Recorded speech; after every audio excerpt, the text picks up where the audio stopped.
Ladies and gentlemen, the Tiny DevOps Guy.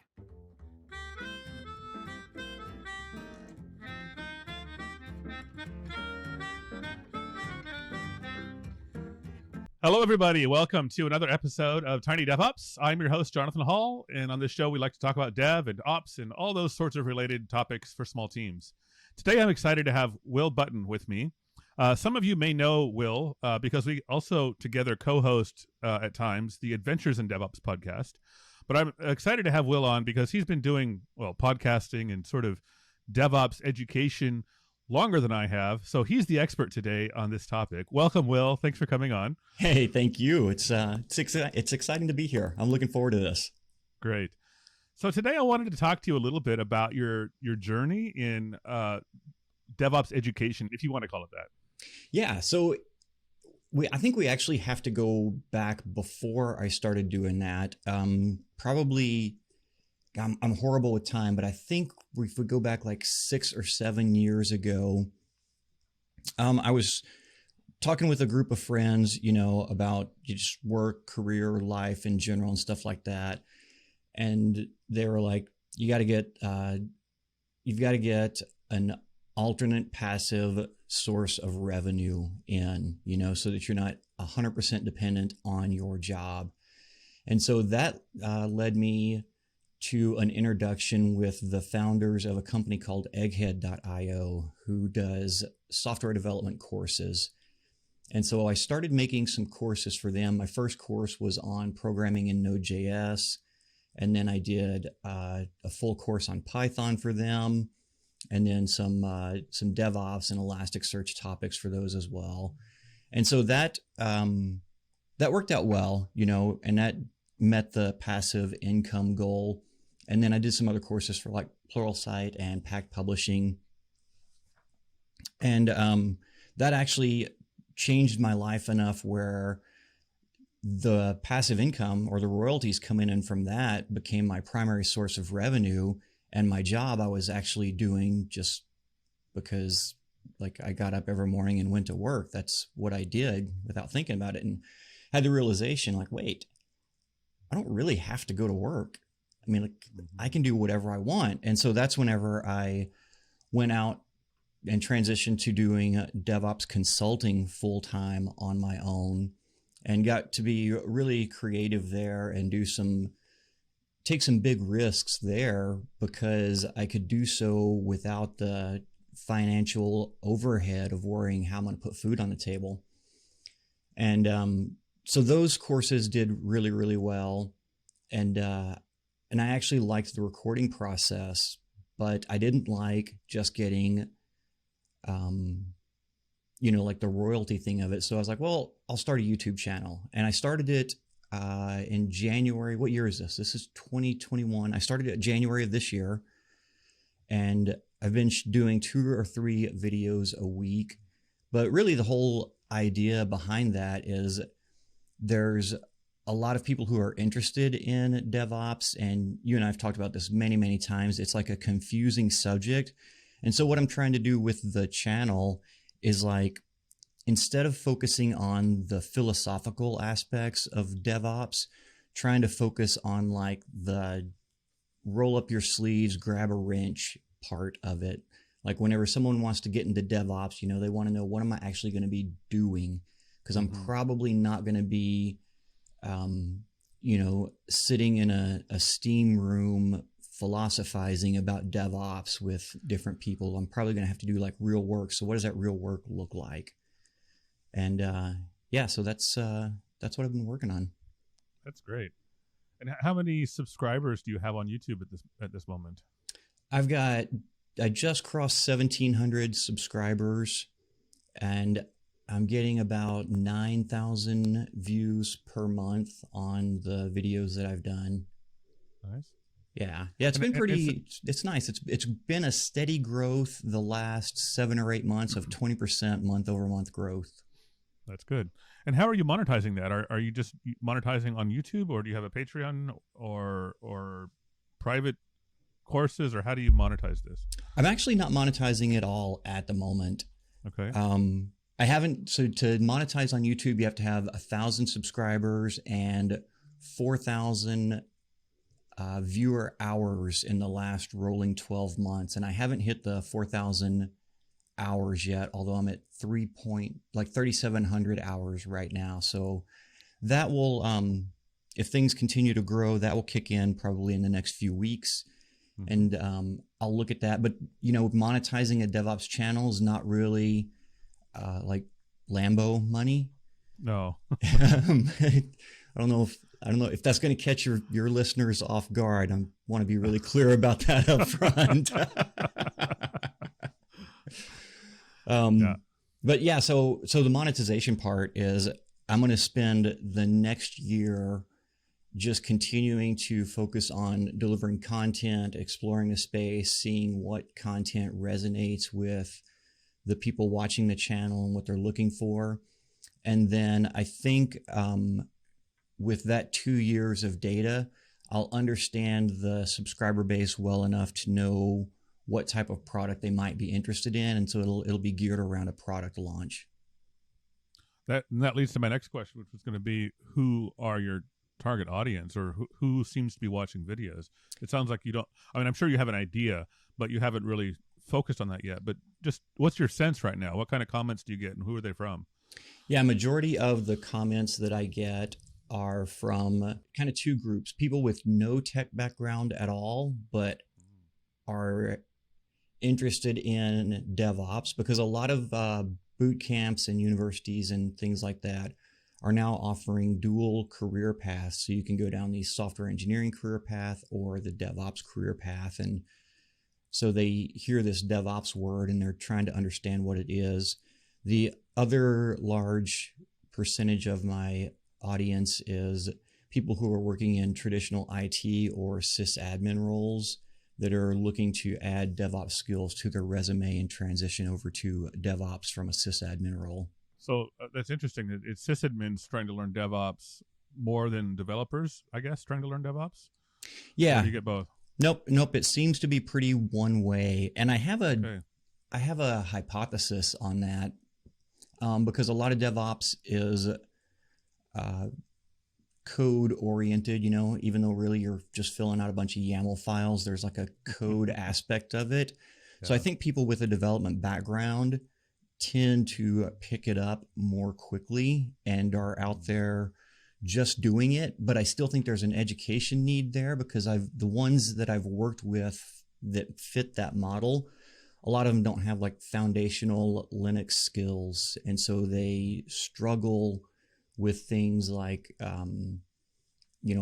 managing and monitoring Linux servers, managing disk space, and how do you monitor the operating system? And so those areas get neglected or overlooked because they simply don't know that that's a thing. Mm-hmm. So that would be another cool area to focus on. But then the question becomes, how do you get in front of those people? Because right now they don't even know that that's a problem. So how do you get their attention to help them focus on that? So you're not monetizing your YouTube channel yet. Are you still doing the courses and so on that are paying your bills, or are you back to a regular job for the moment, or how is that working? So I still get royalties from videos that I did several years ago. I'm not creating any new courses, but still getting royalties from those. And then I've also got my consulting business that brings in. It's actually bringing in a huge chunk of the income right now, just because, in consulting you can charge a bit more. A bit more, yeah. A bit more, yeah. A few percent, right? Right. There's what are the airlines or the concert tickets? There's a convenience surcharge for using a consultant. Yes. I'm going to start putting that on my invoices. Nice. Can you give us a few examples? Actually, but before we keep talking about this, how do we find your YouTube channel? Because somebody may be listening and they want to go learn what you have to teach them. How do they find it? Yeah, on YouTube, it's called DevOps for Developers. Even though it's really for sysadmins. Yeah, pretty much. Okay. Because when I first launched the channel, I thought, this is a no-brainer. Developers are going to be interested in this topic. And as we just talked about, I couldn't have been more wrong, but now the channel name is stuck. So I'm like, damn it. All right. All right. So it's DevOps for anybody other than who's not a developer, except it's called DevOps for developers. And can you give us some examples? Maybe the last 2 or 3. You said you're making 2 or 3 of these a week. What are the last 2 or 3 videos you uploaded, just so we have a really good sense?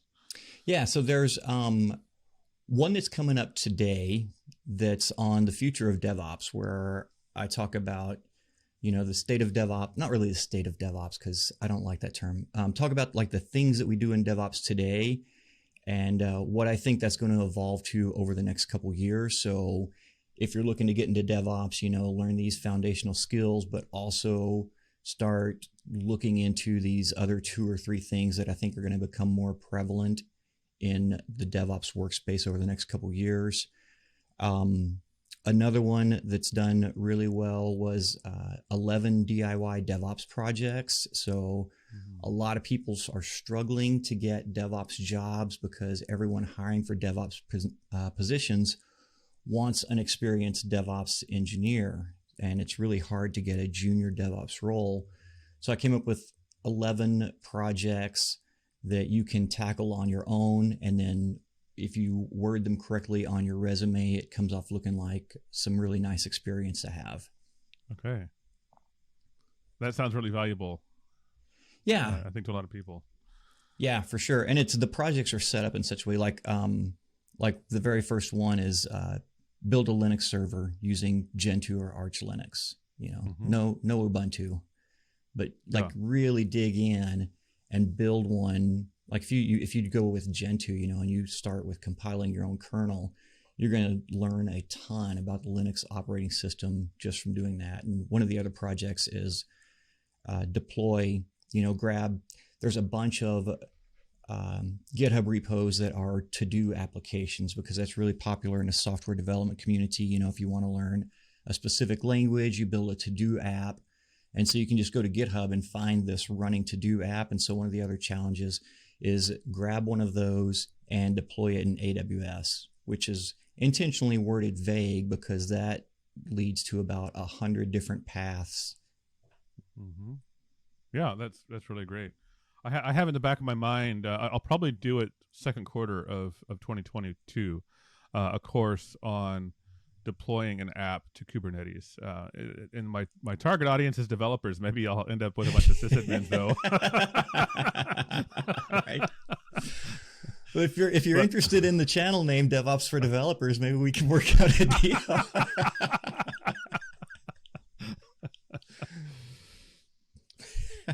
Nice. Well, we both have the same haircut. So, I mean, if we just put you in the videos, is anyone really going to notice? I don't know. That's a good question. I might have to shave my beard. Right. But I've done it before. I could do it again.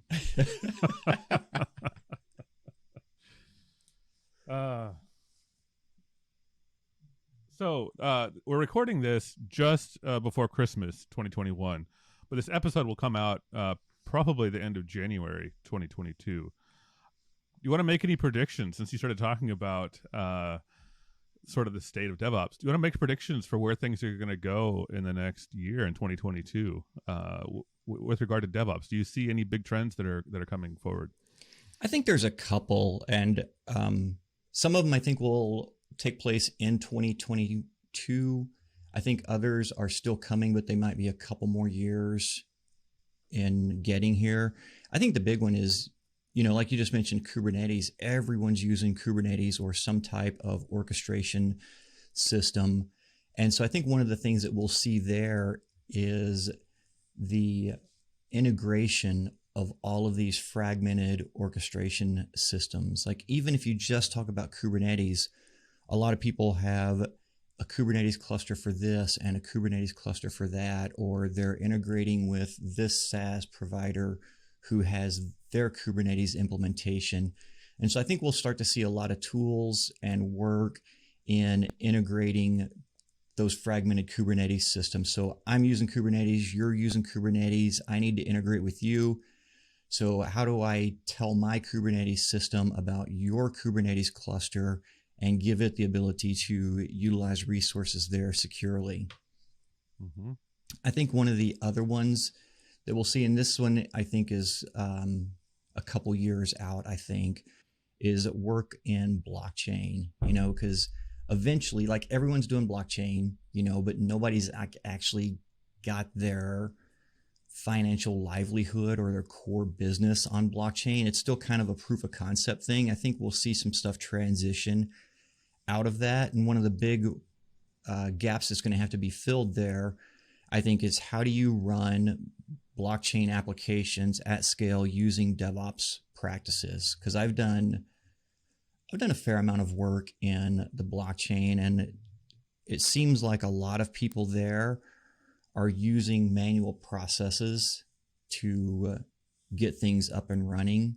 There's not like a really proven, standard, accepted way to launch an Ethereum ledger node using DevOps practices. So I think that'll come out. And the other part of that is, with blockchain, you obviously have Web3 applications. I think there's going to be a big opportunity there to put the guardrails around Web3 applications so that it's safe and secure to roll those out. Because one of the big risks there is if you deploy an application, and with Web3, it runs in the client browser. So if you've got, if you got a way to store a private key out there, now you've got a private key floating out in hundreds of thousands of browsers. So we need guardrails in place to ensure that that doesn't happen, because in the event that that does happen, it's all in the blockchain. That's a read-only ledger. So that's there forever, and it can cause some significant pain. Fascinating. Blockchain is one area that I have a conceptual grasp for how it works, but I've never worked in that area. So that when it comes to like the rubber hitting the road, I don't really know what is involved in managing blockchain nodes and the security implications and all that stuff. So it's definitely an area that there's a lot of room. There's going to be a lot of old folks like me who don't want to learn that new stuff, which means there's a lot of opportunity for the young folks to come along and pick that up and go with it. So yeah, for sure. I've had a couple of clients that did blockchain projects, and it was a definite learning experience. Do you blog or anything like that you want to talk about? I don't. I have a Twitter account, but I mainly just shit post on it. That's what Twitter's for. Right. No, all of my effort right now is on the YouTube channel. And for a while, I was considering either launching on another YouTube channel or, focusing on the same channel topic, but on Instagram or something like that. And it's just such a time-consuming effort to do the YouTube channel. I was like, I'm just going to stick with this. I'm going to make this successful. And then once I get that flywheel spinning, then, I can look at doing something else. That's really been my approach too. I mean, I have two channels I work with right now, which is my podcast and my daily mailing list. And I have 1,000 ideas. Maybe I should try TikTok. Maybe I should try Instagram. Maybe I should try whatever. But there's only so much one person can think about, and I'm still learning as I go along. So it's not like it's on autopilot yet. So I try to focus a little bit and not get my fingers in too many pies all at once. Yeah. It's a constant battle, because you see the new shiny, and you're like, ooh, yes. I'm going to go do that. So how much time do you spend on an average week preparing your content?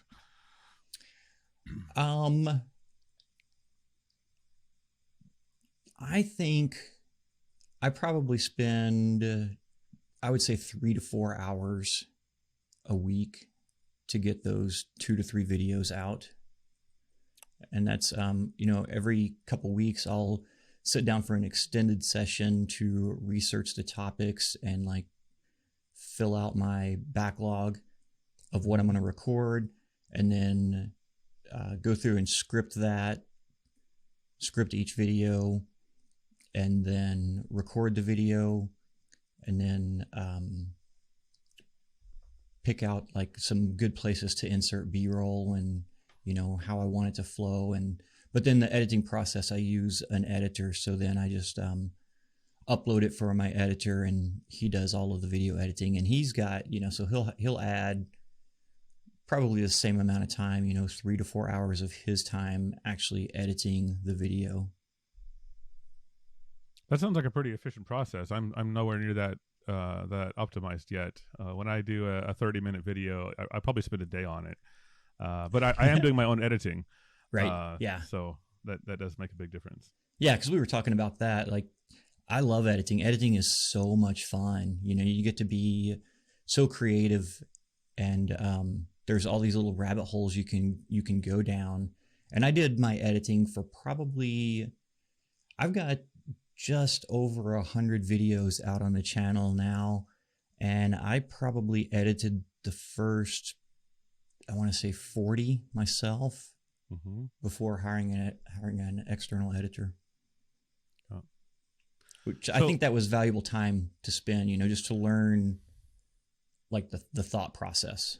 Right. Yeah, I agree. And to learn kind of what's possible. Yeah. So you know how to communicate with your editor when you want to make a suggestion, or you're like, I want to try this sort of thing, but I don't know how to do it. Could you know what I'm talking about? Yep, exactly. So you said you script your videos. How strictly do you script that? Is it like an outline, or do you have like a word by word script in mind? It's usually this internal monologue in my head that's a couple of different voices, and I don't know how deep you read into that to say, this dude should probably talk to a psychiatrist or something, but it's usually along those lines. And so it's like a full narrative, because as I'm having the conversation in my head, I'm typing it out, and then I'll get to the end and read through it, make a couple edits to it, rearrange some stuff. And then when it's actually time to record, I've got this full long narrative. But this is going to sound dumb, but I'm going to throw it out there anyway. I usually take my glasses off when I'm recording, because I have struggled with getting this reflection off of my glasses that I just don't like to screw with. So I've got the script on my iPad, but I don't have my glasses on. So when I'm actually recording, I can only usually pick out like 3 or 4 words because I recognize the shape of those words. So the actual recorded video is rarely close to the script that I wrote. But I think the scripting process itself is still really important and valid, because it allows me to run through and get the idea in my head and understand what I want the end product to look like.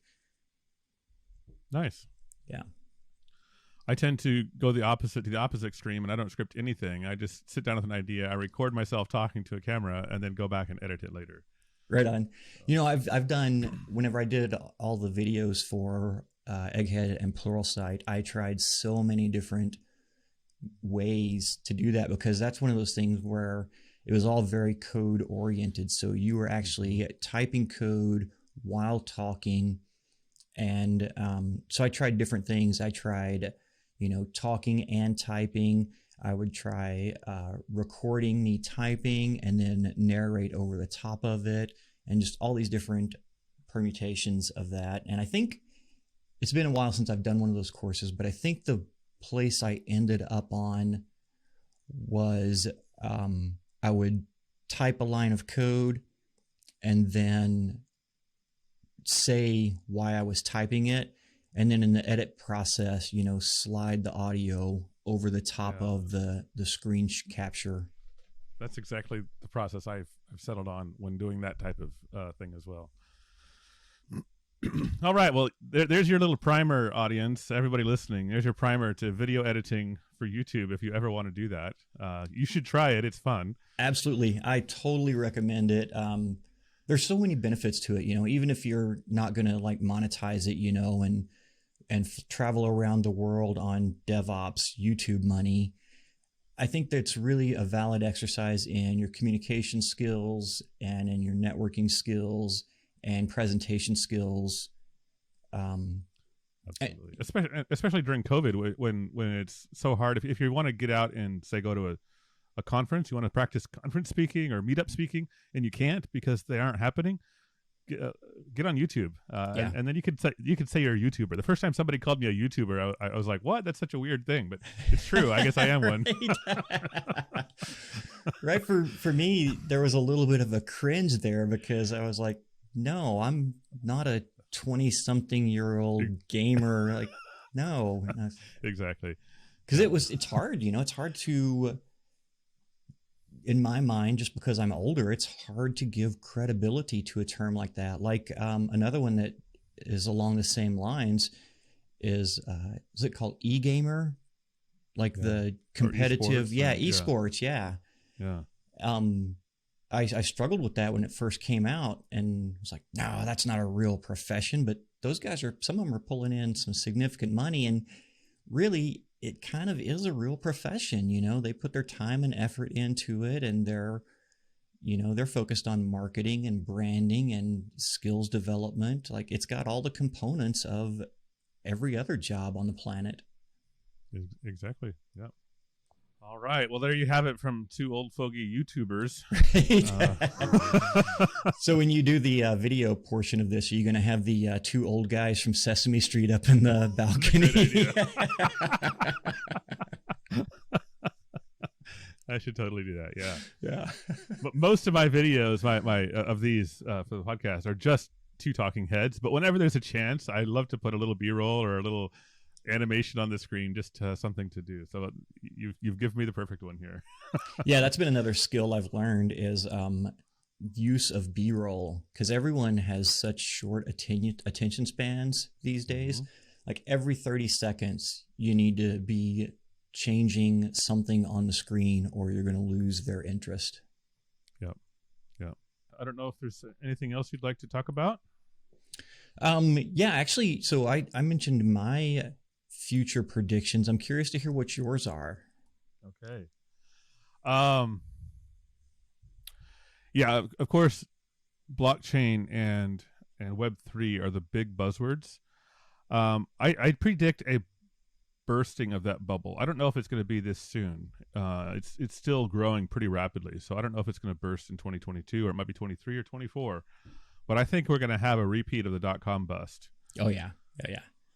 So I don't know when, but it'll happen. And that's not to say there's no substance to blockchain. Right. But there's a lot more hype than there is substance right now. Absolutely. Yeah. Totally agree. Like, there are valid real world use cases for that, but we have to get through all of this other stuff first. Yeah. I was actually, before we got on the recording today, I was looking at, do you remember the $1 Million homepage? Are you old enough to remember that? I am, yeah. The concept was it was a website that had, I think it was 10,000 pixels by 10,000 pixels. So it was that's a million pixels, right? Right. And you could buy a pixel for $1 per pixel, and you could put whatever you wanted on your pixels, and it would link to your website. And the website's still up mostly. If you go to $1milliondollarhomepage.com, you can see it. But I think this was the original NFT.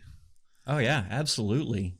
For sure. And it's still there. I mean, probably more than half the links are broken. They go to parks domains and defunct companies. One made me laugh. It was an advertisement for software to rip CDs to MP3s. who wants that? Right. But the point is, I think that's kind of like the OG NFT website back there. But yeah, so I do think there is some substance in blockchain. I don't think cryptocurrency is where it's at. I don't think that is the interesting use case for blockchain. It's not to say it won't be done, but we've been using money for thousands of years. A new version of money isn't exciting to me, right? That's what I'm saying. But there are things that blockchain, I think, will do that will be interesting. NFTs are interesting, but I don't see them as particularly valuable, at least not in their current implementation, but maybe that will change too. So that's my big prediction, is that we're going to have a burst of that bubble. As far as DevOps specifically, I don't know that I have a good prediction. I guess my other big prediction is that we're never going back to normal. with regard to this pandemic. True. I think we have a new normal. Yeah, this is normal. Yeah. I do think that over time, but I by time I mean years, I do think that we will start to have more freedoms, depending on which country you live in and the restrictions they have this week versus next week. You know, some places are still pretty heavily locked down, others not so much. But I think that will over time improve. But it's not like it's going away and we're gonna some weekend go back to normal life again. That's not gonna happen. No, and I think that's probably, if you are one of those people who have been waiting for that, I think that's probably a realization that's better made sooner rather than later, so that you can make the necessary adjustments to your life to mentally accept that. I agree. Because you're just suffering right now. Exactly. My son was born, actually his birthday is tomorrow. He's almost a year old. Nice. And most of our family has not met him yet, because I live in the Netherlands now, but my family's in the United States and my wife's family is in Central America. So my son has not met his grandparents or most of his cousins. My sister's wife is visiting us right now, so he's met his aunt and one cousin. But yeah, we had this thought all along. Like as soon as he was born, it's like, all right, we're going to bring the parents over here to meet him, or we're going to go over there. And we always had this idea that, the lockdown is going to end soon and travel restrictions will be lifted. We've had this thought in our head for a year now that in just a couple more weeks it'll be fine. Yeah, and then we can do this again. And we've come to the realization that's not true. So we are going to go visit the U.S. and Guatemala early next year, but we're making it the longest trip we can plan, because we don't know when it will happen again. So we're hoping for a 3-month stay, a month and a half each place, just spend some time with our families, because it might be 2 years or 3 years before it happens again. And so that's the way we're adjusting to this new normal. Yeah, for sure. And just, with the extended trip like that, there may be some times where you just have to, take a little break. Mm-hmm. And that will allow you to do that without feeling like you wasted your whole trip. Yeah. All right. Well, this has been a fun episode. Will, how can people get a hold of you? You've told us the name of the YouTube channel already. Is that the best place, or are there? And you have a Twitter account that you don't use a whole lot, I guess. So is YouTube the best? Yeah. I read and respond to all comments on the YouTube channel. But if you do want to reach out and have a non-YouTube related conversation, I am on Twitter frequently. I don't post anything useful or meaningful there, but I post some funny stuff there. Okay. But my DMs are open there, so you can hit me up via DMs, or I also have a Discord group for the YouTube channel that you can jump into at devopsfordevelopers.io/Discord, and we can chat that way too. Great. And what was your Twitter handle? Oh yeah, WF Button. WF Button. Yeah. Awesome. Great. Well, thank you, Will, for coming on. We'll all see you on your YouTube channel and on your Discord. Right on. Thanks, man. I appreciate it. Until next time.